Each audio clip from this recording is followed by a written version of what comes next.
the lips of God have spoken. Every word I will obey.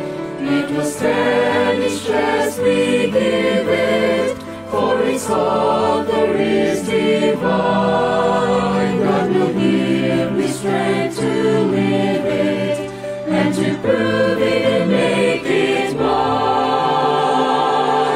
The Bible stands, though the hills may tumble.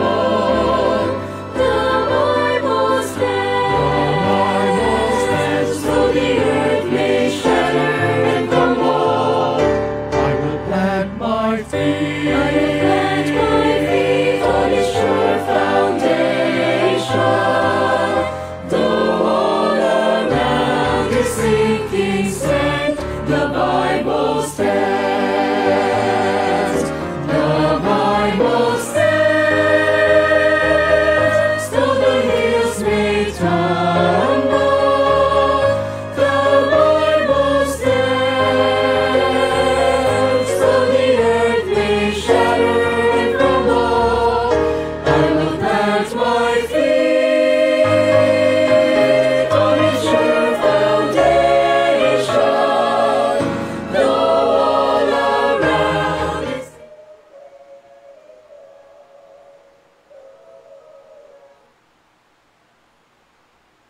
Alright.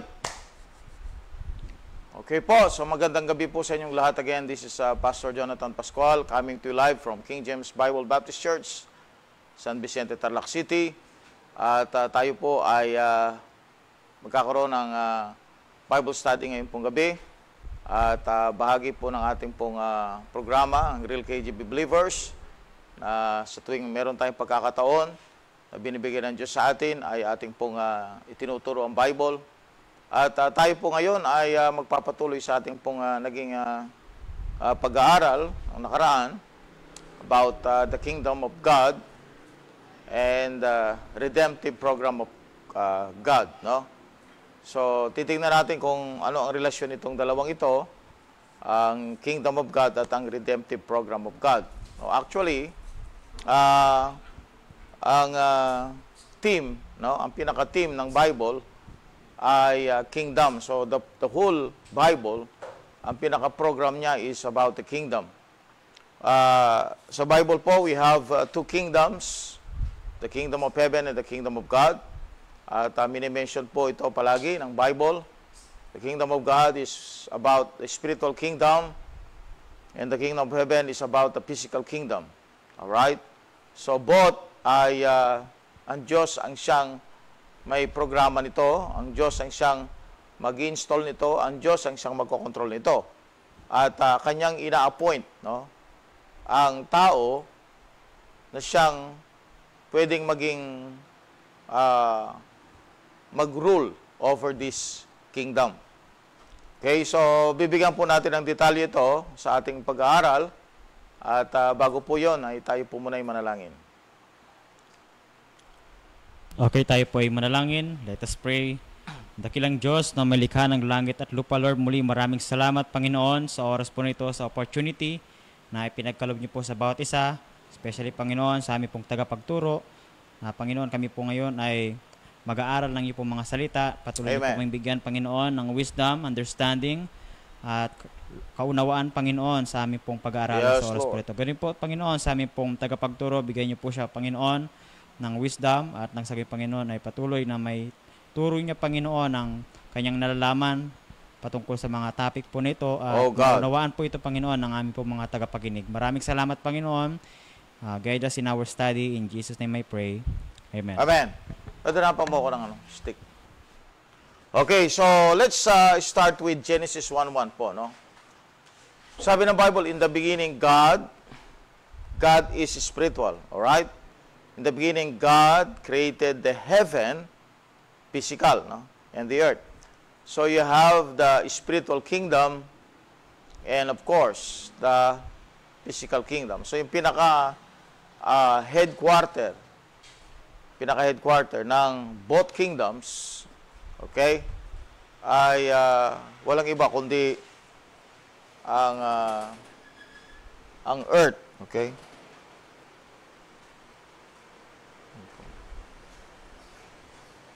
Okay. So let's see in the book of 2 Corinthians 4:4 para po malaman po ninyo while the earth is the center, no, of these two kingdom. Sige, Brad.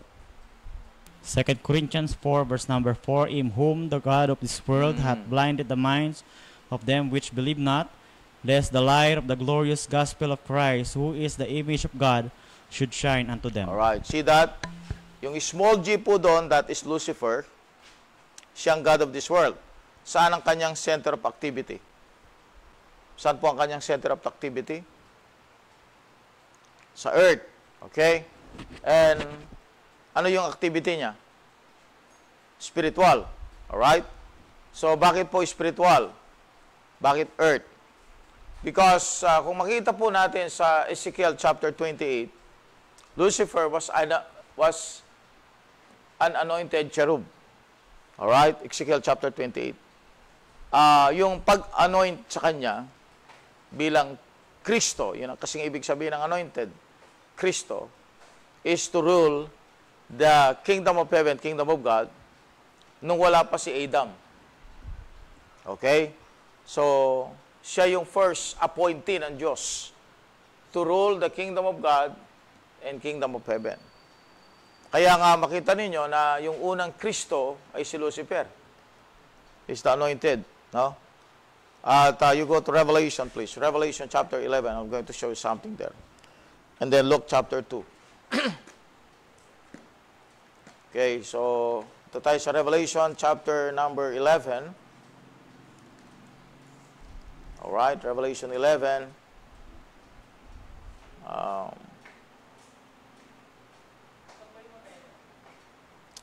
May binanggit po dyan the Lord's Christ. Where is that? The Lord's Christ. Alright.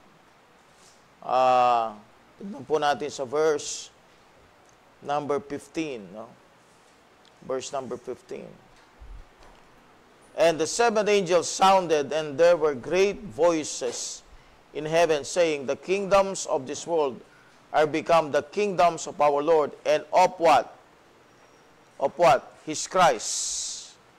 Kita niyo yung word na His Christ, and He shall reign forever and ever. His Christ. No? Because there's another Christ. His Christ, yung Kristo. You go to Luke chapter 2. Luke chapter 2. Alright, hanapin lang po natin yung word na His Christ. Okay? Paki-check nga, Brad, para madali tayo. Luke chapter 2. Sa verse 26. Alright, pakibasa lang, Brad. Luke 2:26. Luke chapter 2 verse number 26, and it was revealed unto him by the Holy Ghost that he should not see death before he had seen the Lord's You Christ. see that? The Lord's Christ. The Lord's Christ. Ibig sabihin, merong His Christ. No? Merong Christ na hindi kay Lord, hindi sa Panginoon. Eh, sino yon? Sino yon? Pag tinignan mo sa Ezekiel chapter 28, si Lucifer ay anointed. Kasi ibig sabihin ng anointed, Christos. No? Christos. Ito yung Kristo. Kaya hindi lahat po ng Kristo ay Kristo ng Diyos. At meron din siyang iglesia. No? Kristo. Alright? Or Christos. Alright? So that's the Christ. That's the former Christ, Lucifer. The anointed one. Kaya nga ang ibig sabihin ng Christ means anointed. Okay? So, he was replaced later on by Adam. No? Adam will going to rule the world after Lucifer's fall. Go to the book of Genesis chapter 1 and then Hebrews chapter 2 verse 9. Okay, check natin yung comparison ni Adam at saka ni Jesus Christ. But first, you see Genesis 1. Genesis 1. Okay? So we go to the detail about this kingdom para mai-connect natin yan sa redemptive program ng Diyos. We go to Genesis 1, verse 26.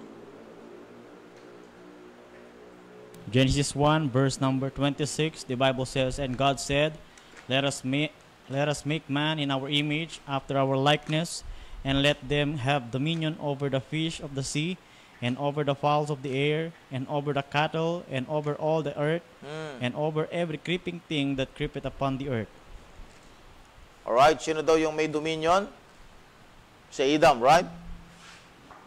So, dati ang king ay si Lucifer.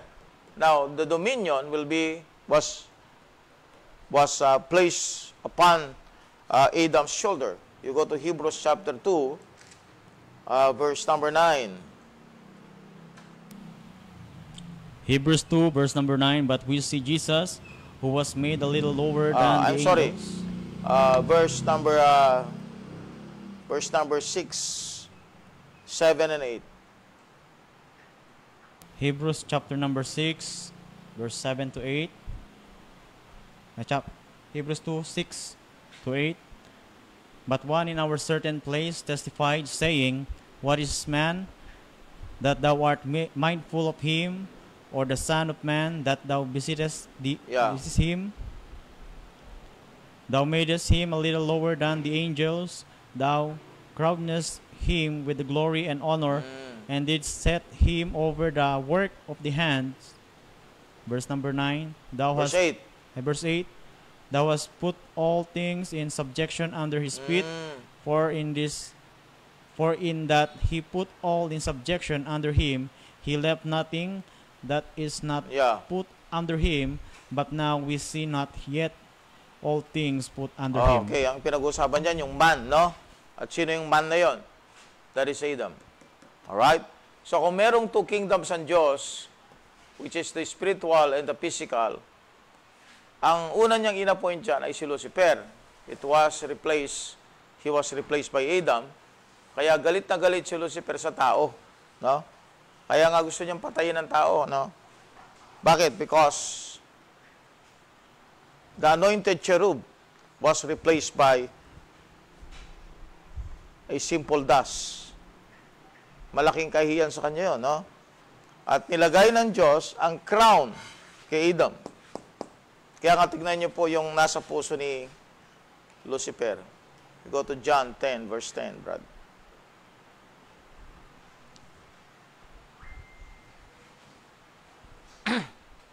John 10, verse 10.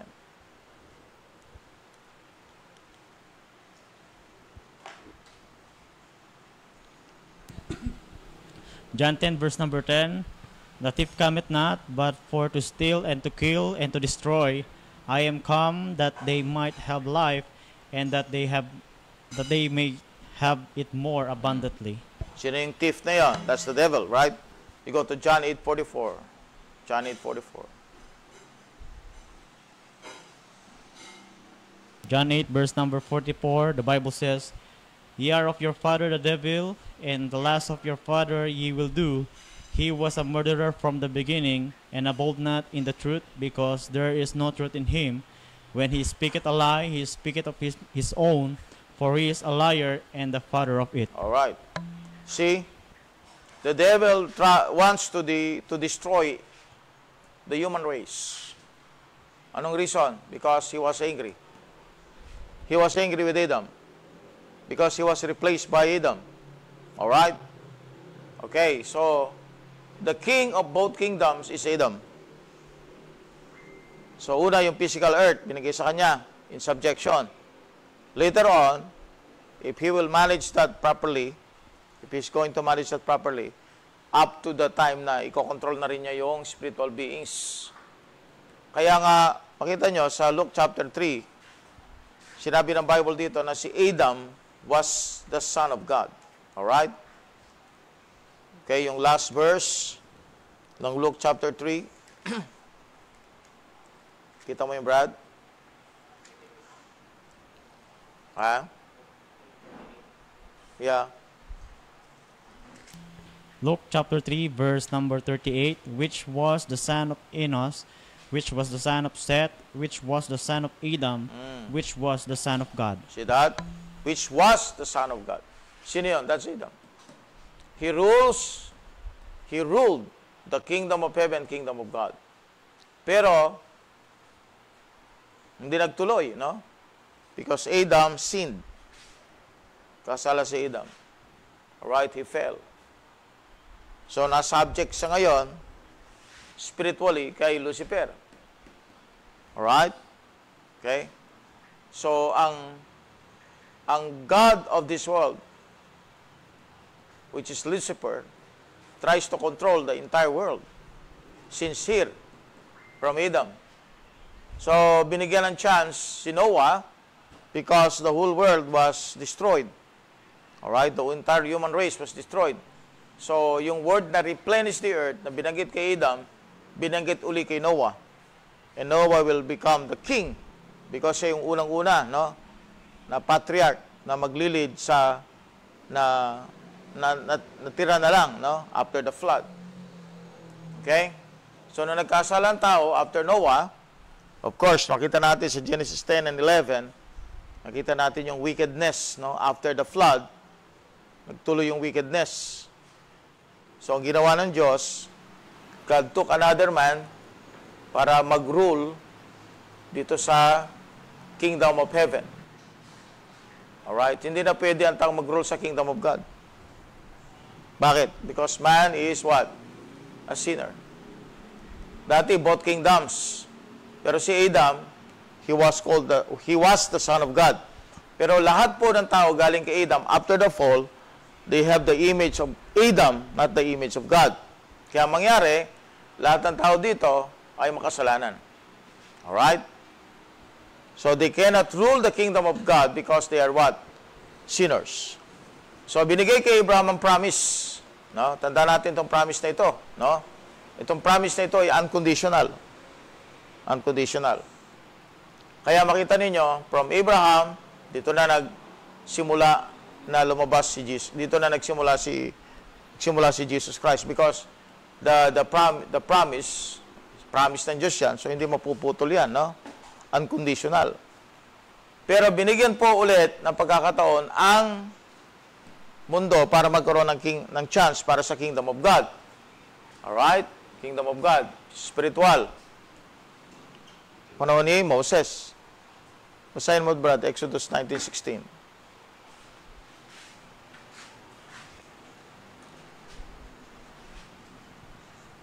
Exodus 19:16. Exodus chapter 19 verse 16. And it came to pass on the third day in the morning that there were thunders and lightnings and thick cloud upon the mount, and the voice of the trumpet exceeding loud, so that all the people that was in the camp trembled. Exodus 19:16. O binanggit yung word na kingdom of priests. Hindi nag-appear yan. Alright. Sa Exodus 19:16. Chapter 19 verse 16. Hindi nag-appear. Alright. Anong verse yun? Exodus 19. Dali lang po hanapin natin. Ano? Para mapakita ko sa inyo, sa panahon ni Moses, binigyan ng chance ang Israel para sila yung mag-rule. Alright? 19:6. Okay. Sige, Brad. Exodus chapter 19 verse number 6. And ye shall be unto me a kingdom of priests and an holy nation. These are the words which thou shalt speak unto the children of Israel. Alright. So ano daw yung kingdom of priests? Israel.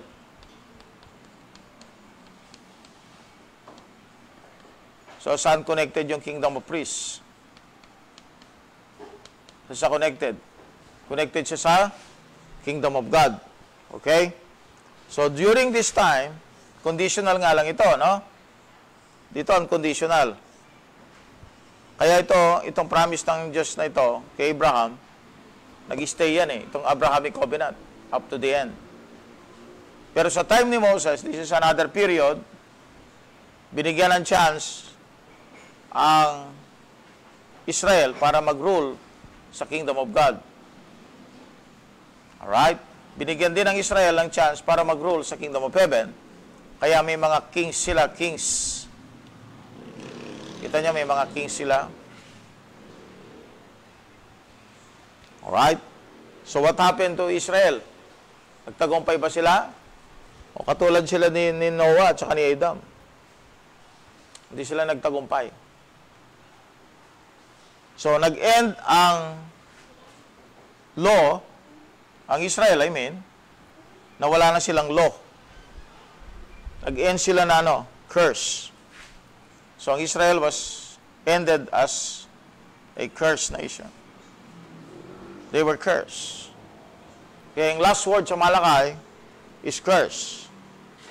Pero after 400 years of silence, kita mo, meron nag-preach. Sino yun? Si John the Baptist. Nag-preach siya. No? After the 400 years of silence, yung last prophet, sabi ng Luke 16:16, Brad, basahin mo.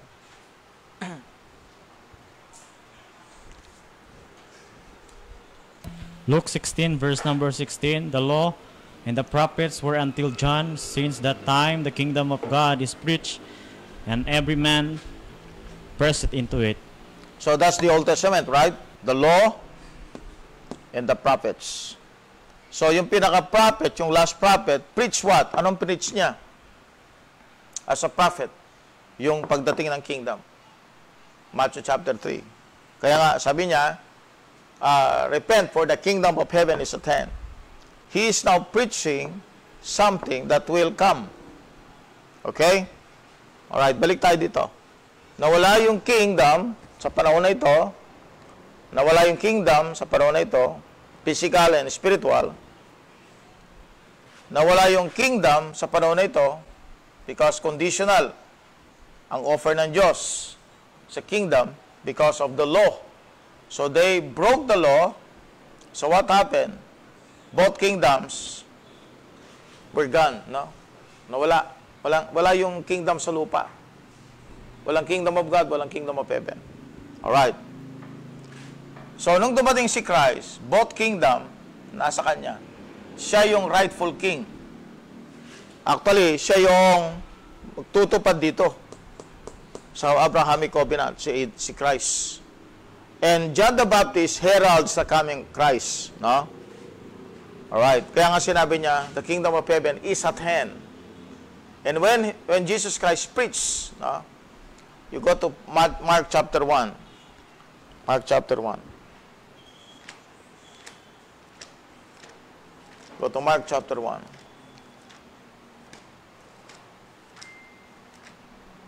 Mark chapter 1. Okay?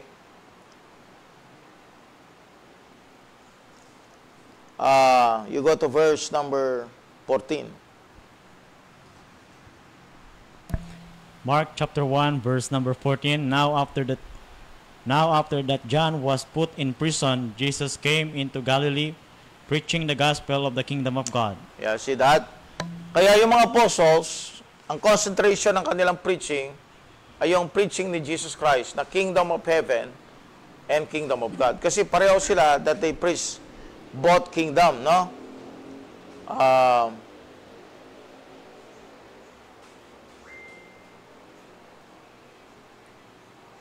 Okay.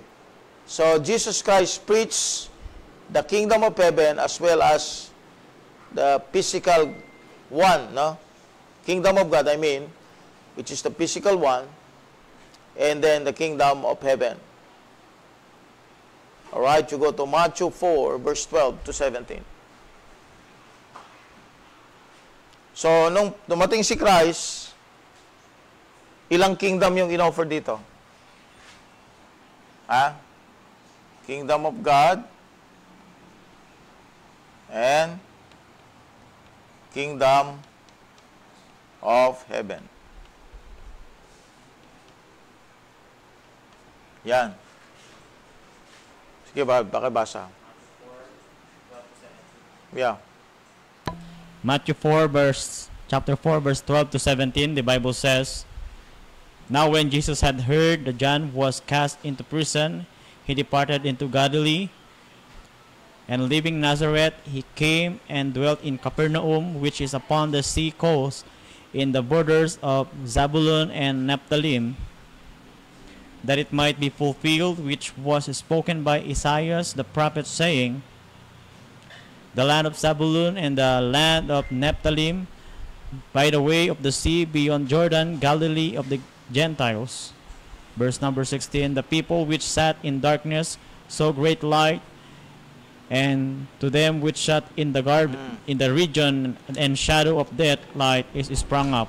Verse number 17, from that time Jesus began to preach and to say, repent, for the kingdom of heaven is at hand. So, dala ni Jesus Christ yung both kingdom. The kingdom of God, kingdom of heaven. So what is the kingdom of God? It is spiritual. It is about righteousness. Ang mundo walang righteousness. Alright? Supposed to be. Darating yan sa time ni Christ. Alright? Yung talagang righteousness sa buong mundo. Ito namang literal kingdom na ito ng heaven, it is about peace.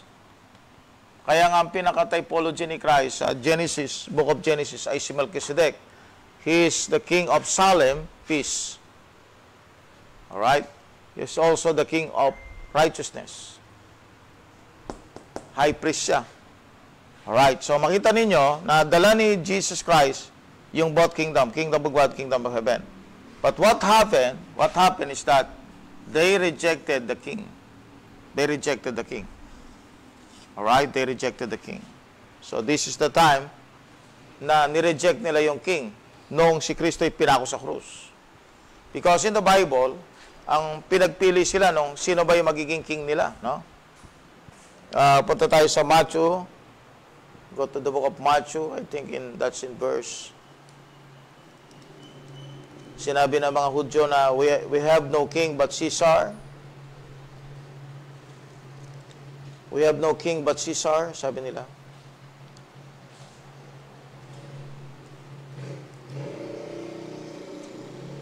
Right, he was rejected. Tayo sa Matthew 22, I think Matthew 22.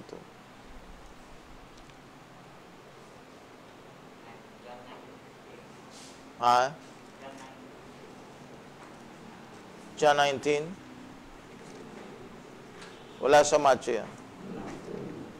Sige po, John 19, pakibasa lang, brad. John 19, verse number 15, but they cried out, away with him, crucify him. Pilate saith unto them, shall I crucify your king? The chief priests answered, we have no king but Caesar. See that? Behold your king. Sabi sa verse number 14, behold your king. But we have no king but Caesar. So he was rejected. Kaya pagdating sa Acts chapter 2, makita ninyo, pinrich ulit yan no? Acts chapter 2. Pinrich ulit yan about Christ as the king. Alright, Acts chapter 2.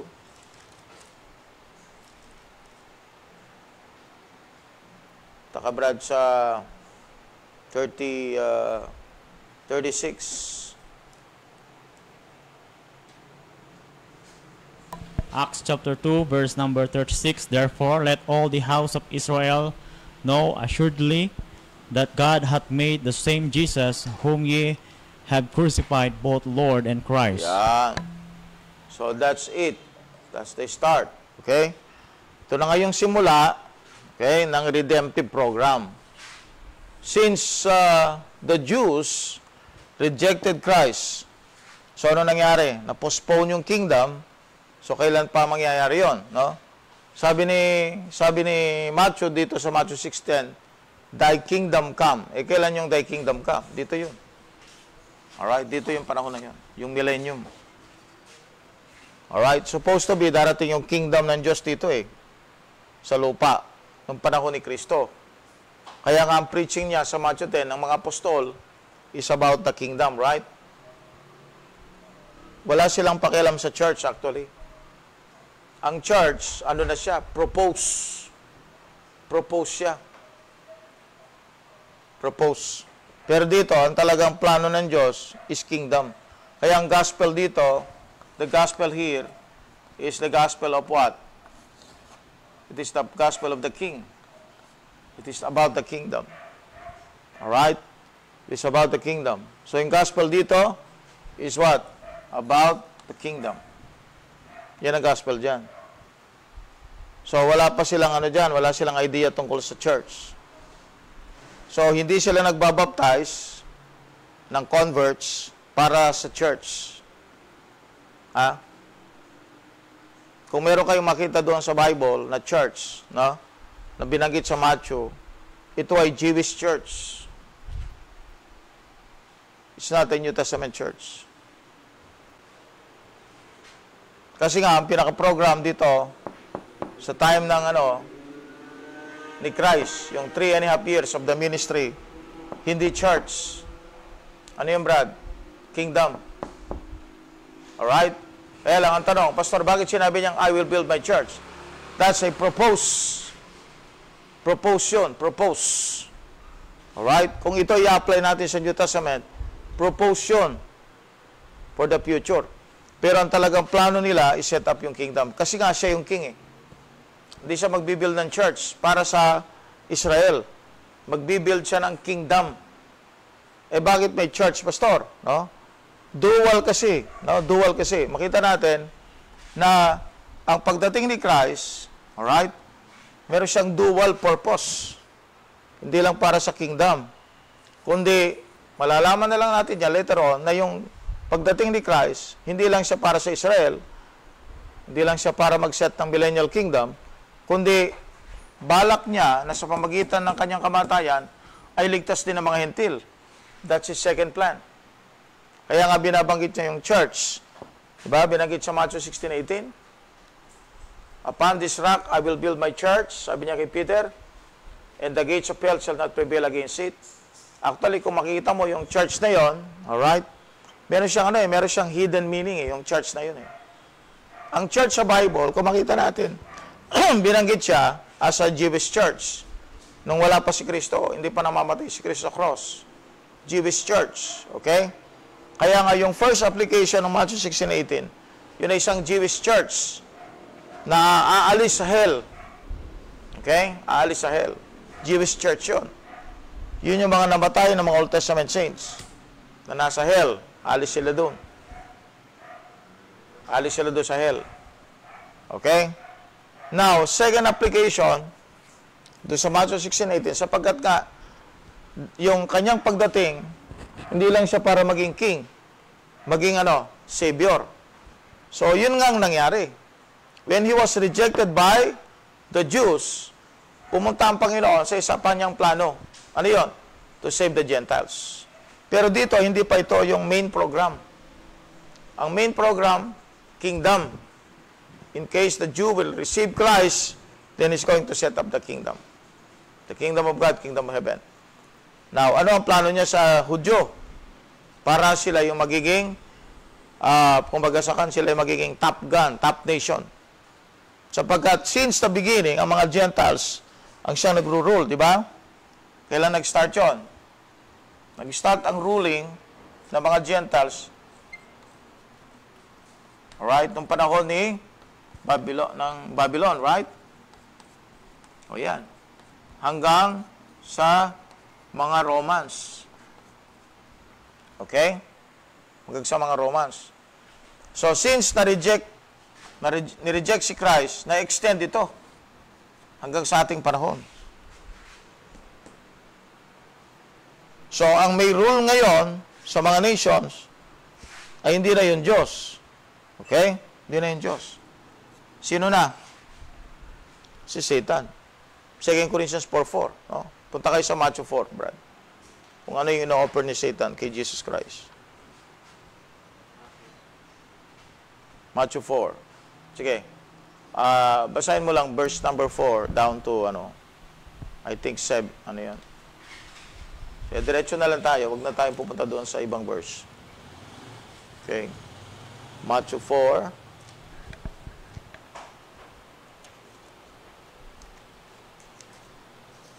Alright? Ino-offer niya yung kingdom kay Jesus Christ. Tingnan nyo. Matthew 4. Kingdom of this world yan. Matthew 4. Yan. Verse 8. Matthew 4, verse number 8, again the devil taketh him up into an exceeding high mountain, and sheweth him all the kingdoms of the world and the glory of them. Yan, yung kingdoms of the world. Kaya sino may control niyan? Satan. So, hindi na ibigay sa Diyos yan, no? Hindi na ibigay sa Diyos sa ating panahon. Bakit? Because ang tao binigyan ng dominion, no? Dito sa mundo. Sila dapat ang magdodominion sa buong mundo. I-appoint lang sila ng Diyos. Okay? Alright. Kaya nga si Christ, nagkatawan tao. Kasi nga, man nga ang magdodominion sa mundo. Punta ka, Brad, sa Hebrews 2, balik tayo. Kaya yung unang purpose ng pagdating ni Christ is to what? To redeem the world unto Himself. Kasi nga, nawala ang mundo sa Panginoon. Okay? Yung spiritual connection ng mundo sa Panginoon Diyos, nawala yun because sa kasalanan. At binigyan ng chance ang mga tao para sila'y mag-rule. Supposed to be through them. Dadalo yung biyaya ng Diyos. No? Na ano yun? Peace and righteousness. Kaya lang, all of them nag-fail. Dumating yung talaga magdadala na. So, naging human siya. Pasahin mo, Brad. Hebrews 2, verse number 9. Tuloy mo lang yon. Hebrews 2, verse number 9. But we see Jesus, who was made a little lower than the angels for the suffering of death, crowned with glory and honor, that He, by the grace of God, should taste death for every man. Yan. So, dumating siya, crowned with glory and honor, kaya lang, He was crucified, right?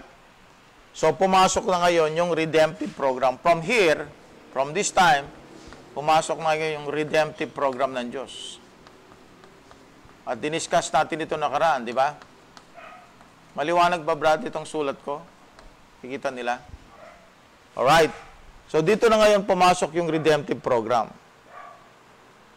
Bakit? Because, according to John 1:11, He came unto His own, yung Israel.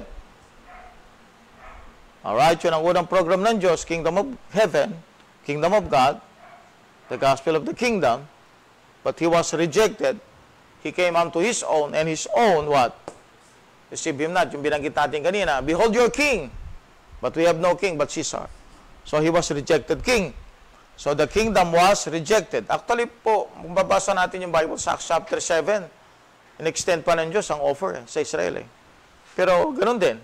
They rejected Stephen's message. So pumasok ngayon yung redemptive program. Bakit pumasok siya? Because of what? Because of the rejection of Christ. So ngayon, yung plano ng Diyos talagang iligtas ang tao, ganito na ang nangyari, no? Una, kingdom. Okay? Pangalawa, redemption, no? Ng buong mundo. So this one, spiritual lang ito. Hindi na siya physical, spiritual. Yung redemptive program ng Diyos, because dito, under this program, ang umiiral na dito yung kingdom ng Diyos. Okay? Kaya wala kayong makikita na nation ngayon na righteous. Wala kayong makikita sa mundo na peaceful. Why? Because everything is what? Spiritual. Hindi siya bumaba. Kumbaga sa kwan, spiritual lang siya, nasa spiritual realm. Hindi mo siya makikita. No? Now, para makapasok ka dyan, okay, sa kingdom ng Diyos, papasok tayo doon sa sinabi ng Bible, doon sa John 1:13, basahin mo, Brad.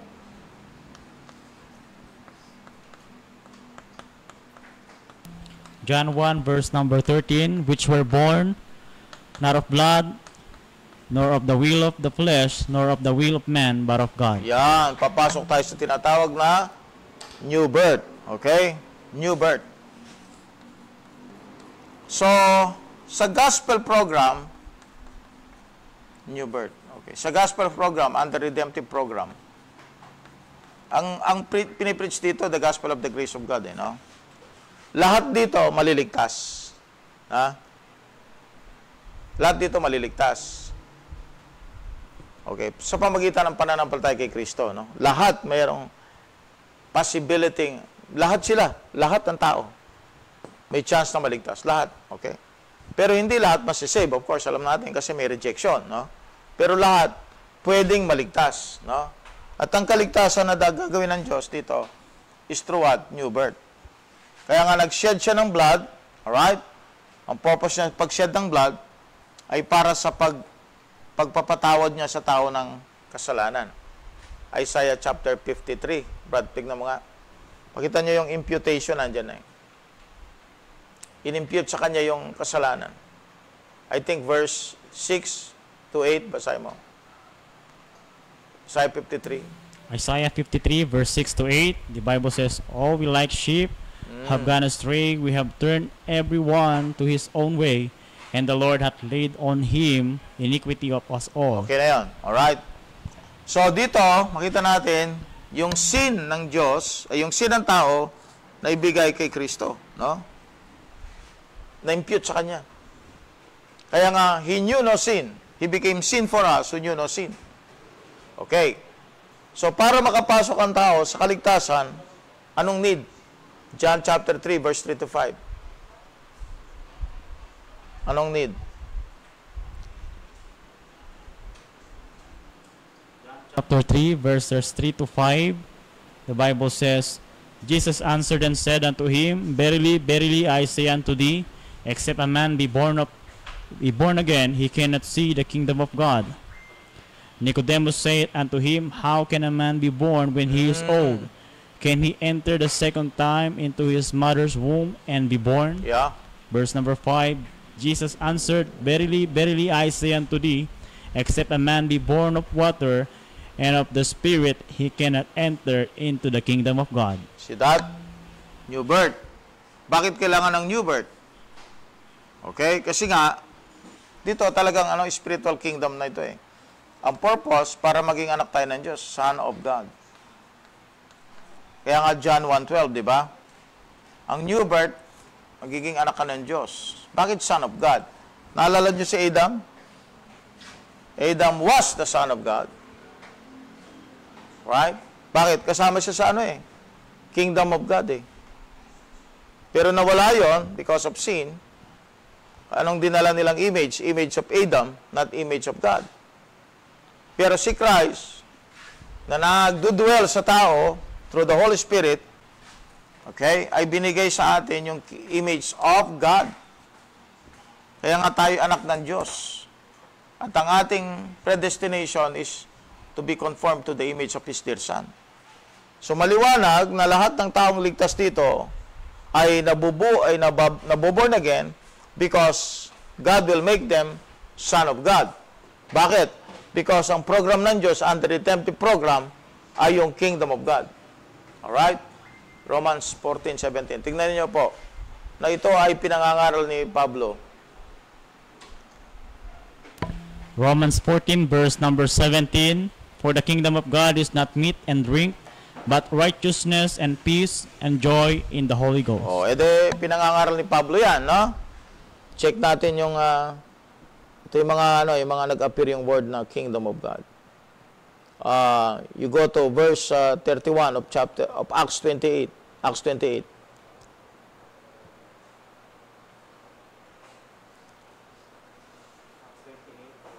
Yeah, Acts 28:31.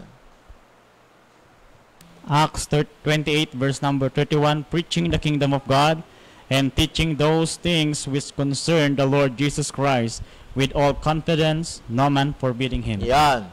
Kita niyo? You go to 1 Corinthians 4:20.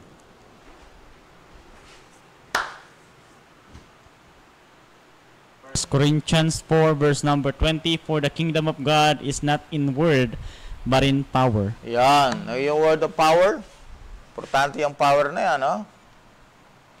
Ano yung gospel sabi niya? It is the power of God. Ano niya sabi niya doon sa John 1:12? "But as many as receive Him, to them gave He what? The power to become the sons of God." You see that power? Alright, you go to Matthew 22, verse 30. 29 and 30. Matthew 22, verse 29 and 30. Sige, check muna natin yan. Matthew 22. Matthew 22, verse number 29 to 30, the Bible says, Jesus answered and said unto them, Ye do err, not knowing the Scriptures nor the power of God. See that? Verse 30. Verse number 30, For in the resurrection they neither marry nor are given in marriage, but are as the angels of God in heaven. Yun, angels. So connected itong power na to sa angels. Tayo as Son of God, angels tayo sa future. Bakit angels? Spirits. Naalala nyo yung Kingdom of God, Genesis 1:1? No? Pagpunta nyo doon sa Job 38, Brad, basahin mo nga. I think verse 7. O lahat yan, connected dyan. Job 38, verse number 7, When the morning stars sang together, and all the sons of God shouted for joy. Saan yun? Genesis 1 yun. Genesis 1 yun. Sino yung mga sons of God? Those are angels. Kaya nga connect tayo sa angel. Kaya nga power, John 1:12. Hindi authority. Sa modern Bibles, nakalagay authority. Power. Kaya nga tino yung religion ngayon. They push on reformation, but not regeneration. 2 Timothy 3:5.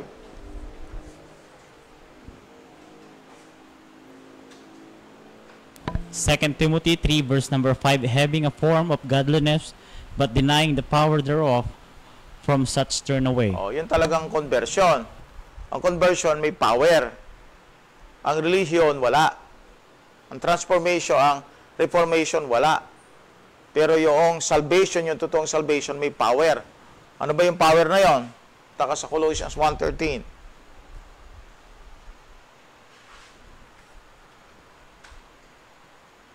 Colossians 1, verse number 13, Who hath delivered us from the power of darkness, and hath translated us into the kingdom of His dear Son. See? That's the power. Yung tinransfer ka, hindi ka lang dadalhin sa langit na para bang yung kaluluwa mo dadalhin sa langit, ilalagay doon. Hindi ganoon. Ngayon pa lang nabubuhay ka, may power ka na. Ano yun? Anak ka na ng Diyos eh. Kaya may power ka na. You go to 2 Timothy 1:7. May power ka na. 2 Timothy chapter 1, verse number 7, For God hath not given us the spirit of fear, but of power, and of love, and of a sound mind. See that? Power. Nakita niyo yung power? Connected yan, Brad, sa kingdom of God. Yun kaya nga may power ka eh. No, may power ka. You go to Ephesians chapter 2, verse 19 and 20. Ephesians chapter number 2, verse 19 to 20, the Bible says... 3, not 2.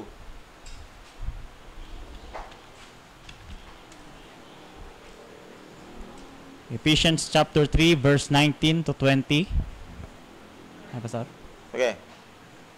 And to know the love of Christ, which passeth knowledge, that ye might be filled with all the fullness of God. See?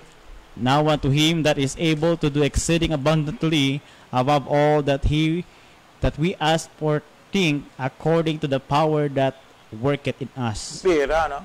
That's the power. Anong power meron ka, Brad? Anak ka ng Diyos eh. Later on, magiging angel ka. You go to 1 Corinthians 2, verse 4. Yan yung kingdom of God sa panahon natin, no? Sige, Brad. 1 Corinthians 2, verse number 4, And my speech and my preaching was not with enticing words of man's wisdom, but in demonstration of the Spirit and of power. Ayun, yung power. Anong meron tayo? Power ng Diyos. Based dun sa Word of God, we have the power. Okay? So, bakit? Because we're part of the kingdom. And not only that, no? The kingdom of God is in us. Luke 17:21.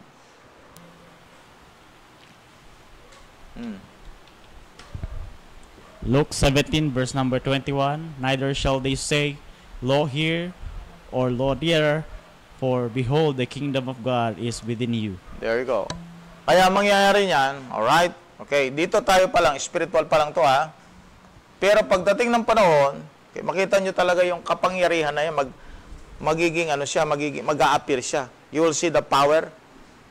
Ngayon, hindi mo siya makikita because it is inside us. Alright? Yung connection natin sa Diyos, nasa loob pa lang natin. Wala tayong kapangyarihan na para bang magsupil ng kung ano-ano. O magpakita ng kung ano-ano. Na magpalitaw ng kung ano-ano. O maggawa ng ano, ng something na kahimahimala, no? Ano yan? Parang kumbaga sa kanay, concealed. Prepared for the future. So, hindi pa siya talaga nare-reveal. You go to Romans 8. Romans 8. Romans 8. You go to verse 19. Romans 8 verse number 19, for the earnest expectation of the creature waited for the manifestation of the sons of God. Ayan, wala pa. Hindi pa nagmamanifest, no? Kung sino talaga tayo. Pero we have already the power. Alright? Yung kapangyarihan na yon na tayo anak ng Diyos. Now, listen to this. So we are part of the kingdom of God. Okay? Pero hindi pa yan mag-a-appear kung ano talaga tayo. But spiritually speaking, we're already part of the kingdom of God. Pero we have the power already. Because in 1 Corinthians 6:2, we're going to judge angels. Paano mo ma-judge ang angels? Wala kang kapangyarihan. So, binigyan ka na muna ng Diyos ng kapangyarihan para pagdating ng panahon, you're going to judge angels. That's your future. Okay? Ako nyo? Pero wala pang rapture. Yung Romans chapter 8, yung binasa natin kanina, magmamanifest pa lang yung sino talaga tayo. Okay? Sa future pa yun. Pero ngayon, ordinary tayo. Wala, hindi pa nakikita kung talagang ano meron tayo talaga. Inside of us. Alright? Inside of us. Hindi pa makikita. Pero makikita mo kung sino tayo sa future. You go to 1 John chapter 3, verse 1 and 2. And then Romans 8:29. 1 John chapter 3 verses 1 and 2. The Bible says, Behold, what manner of love the Father hath bestowed upon us, that we should be called the sons of God. Therefore the world knoweth us not, because it knew him not. Yon. Verse number 2. Beloved, now we are the sons of God, and it doth not yet appear what we shall be, but we know that when we shall appear, we shall be like him, Wow. for we shall see him as he is. Wala pa yung appear, yung word na appear. Sino talaga tayo? Parang nakatago pa kung sino talaga tayo sa mundo, no? Ang alam lang natin, may anak tayo ng Diyos. Pero yung kapangyarihan, yung sino talaga tayo, yung pag-a-appear ng kapangyarihan na yon, you will not see that today. Kaya persecuted nga tayo. Wala nga tayong magawa sa persecution eh. Because our power is not what? Flesh and blood. That's not our power. Our power is spiritual. You go to 2 Corinthians 10 verse 4. 10:4. 2 Corinthians 10 verse number 4, for the weapons of our warfare are not carnal, but mighty through God to the pulling down of strongholds. See that? Spiritual. You go to Ephesians 6 verse 12. Ephesians 6 verse number 12, for we wrestle not against the flesh and blood, but against principalities, against powers, against the ruler of darkness of this world, against spiritual wickedness in high places. There we go. That's the power we have. Because we are under the kingdom of God. May hari tayo eh, ang Diyos. And someday, alright, after the rapture, we're going back. We're going back. Amen? After the tribulation period, we're going back. We're going back to be what? The King of Kings. At ang sabi ng Bible sa Revelation 19:13, pakibasa brad.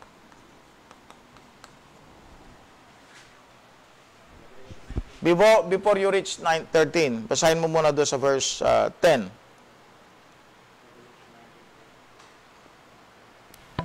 Revelation 19 verse number 10.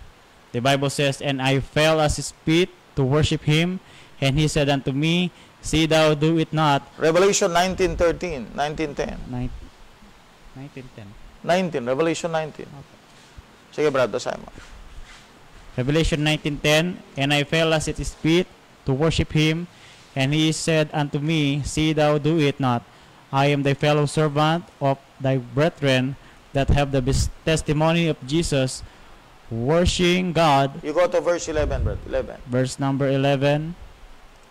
"And I saw heaven open, and behold, a white horse, and he that sat upon him was called Faithful and True, and in righteousness he that judged and make war." Wow. Verse 12.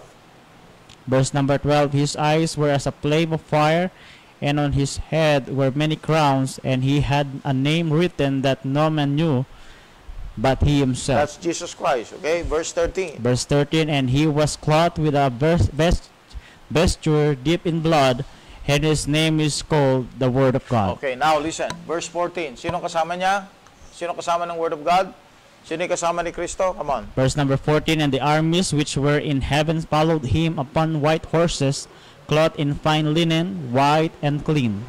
O yan, sila yung mga armies. Okay, armies. Sabi niya, Brad, binanggit niya yung armies. Alright? Sino yon? Sino yon? Ito yon. Ito yon. Okay? Kaya itong panahon ng tribulation period, ano ito eh? Ito yung counterfeit kingdom ng Antichrist. Pero ang talagang kingdom, mag-a-appear yan sa second coming ni Kristo. You balik ka sa John 3 verse 3. John 3 verse 3. Tapos verse 5. John chapter 3 verses 3 to 5. The Bible says, "Jesus answered and said unto him, Verily, verily, I say unto thee, except a man be born again, he cannot see the kingdom of God." You see the word "see" there? Okay? Now verse 5. Verse number 5, "Jesus answered, Verily, verily, I say unto thee, except a man be born of water and of the Spirit, he cannot enter into the kingdom of God." See the word there? Enter, see. Yung see, that is the appearance in the millennium. The entrance is through what? Entrance is through the kingdom of God. Because once you are part of the kingdom of God, you are part of the body of Christ, you can be part of the kingdom of heaven in the future. Okay? Now that is the meaning of that. Okay, so nakuha niyo? Alright, so I think dyan muna tayo. Di pa tayo pwedeng matapos kaagad pagkat may mga bagay pa tayong i-discuss later on. Alright? So, nasan tayo ngayon? Nasa redemptive program na tayo. No? Ipupost natin yan papunta doon sa dulo. Para makonect ko yan, yung ibang mga verses ng Bible. Okay? So, review natin. Simula dito yan, yung kingdom program ng Diyos. Nagsimula kay Adam. Mula doon sa Alpha, sa beginning, hanggang doon sa Omega, to sa ending. So, mula pa lang sa simula, hanggang sa dulo, ang program ng Diyos, Kingdom of God, Kingdom of Heaven. Alright? Kaya nga may Matthew 6:33. Ang Matthew 6:33, nakalagay doon, "Seek ye first the kingdom of God and His righteousness.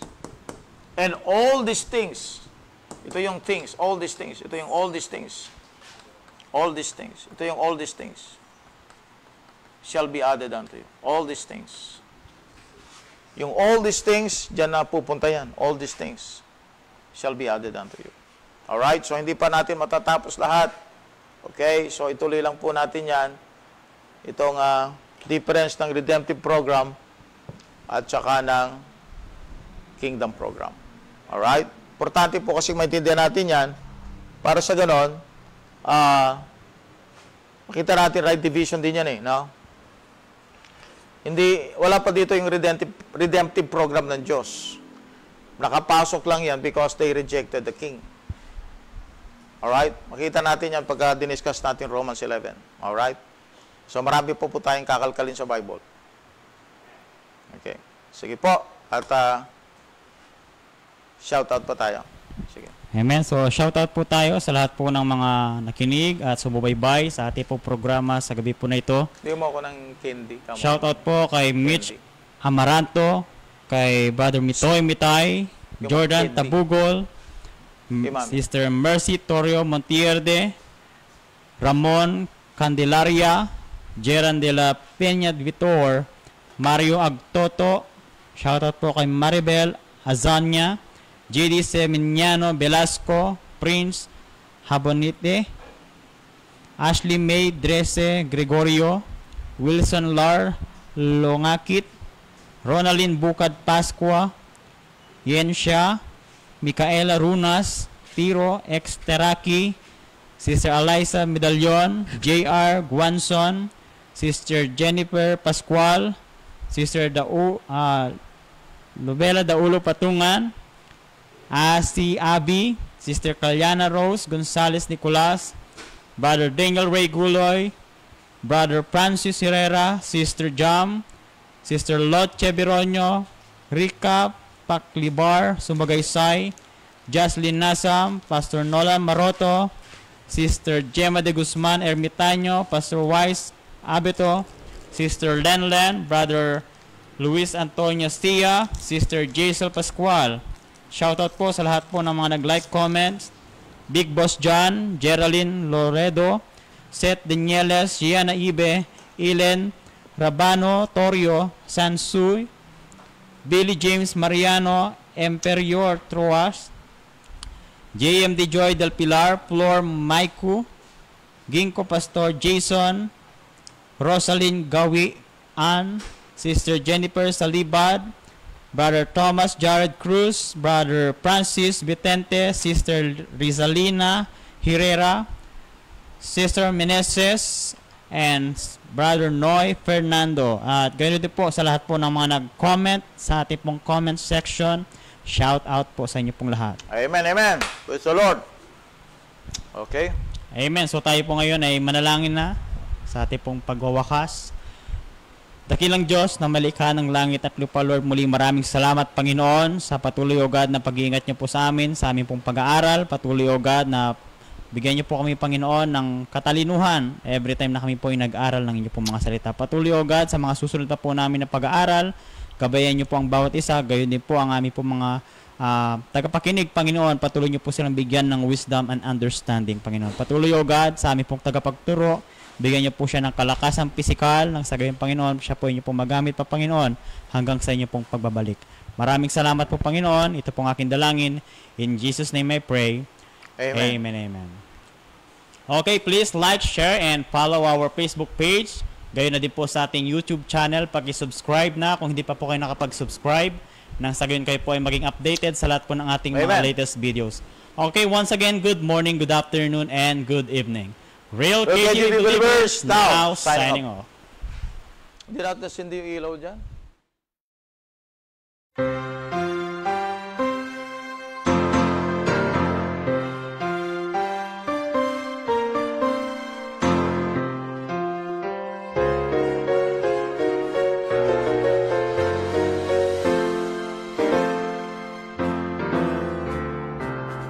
The Bible says,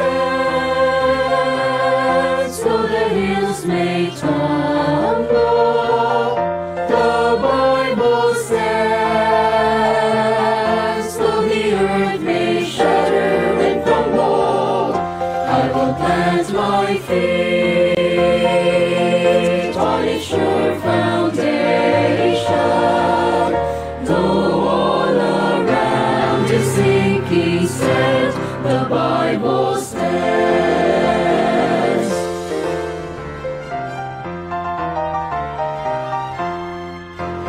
Like a mighty rock undaunted be the raging storms of time. The Bible stands eternal, and it glows with a light sublime. Like a mountain high it towers, far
The lips of God have spoken.